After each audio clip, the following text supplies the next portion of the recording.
Hello दोस्तों, मैं आपके सामने जीके से रिलेटेड कुछ ट्रिक के साथ कन्हैयालाल सेठिया और मेघराज मुकुल की रचना के बारे में बताना चाहूँगा।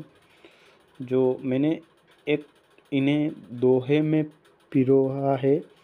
दोहे के मतलब से ये इसको हम याद करने में ये हमें आसानी होगी। जैसे कि फर्स्ट है अपनी दोस्तों, कन्हैयालाल सेठिया की रचना कैसे याद करेंगे, तो इसकी ट्रिक ये है साहब। ये धरती दोरारी कि ये धरती दोरारी, अघोरी काल पड़ी ग्यो भारी। कि ये धरती दोरारी, अघोरी काल पड़ी ग्यो भारी। पाथल पित्तल करता आया दो भाया। के पातल पित्तल करता आया दो भाया। मिंजर कुक्कू दिन रमणियोरा दोहा गाया।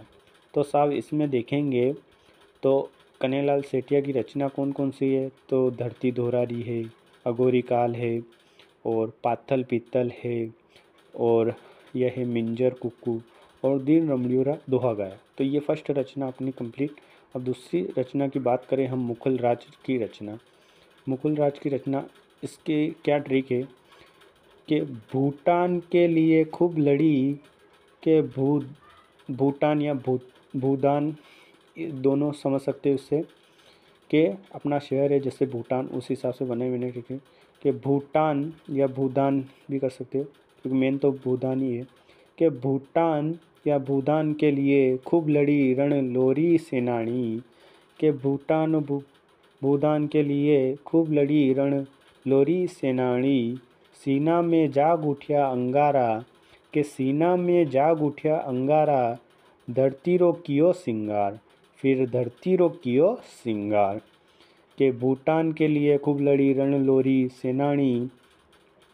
सीना में जाग उठ्या अंगारा।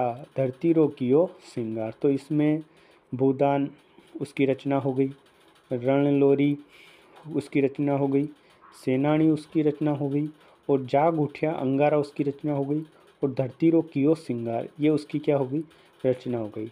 तो दोस्तों ये हमने दो रचनाओं के बारे में चर्चा की। आपको कैसी लगी? अच्छी लगी हो तो ऐसे ही सपोर्ट बनाते रहिए। बहुत बहुत धन्यवाद।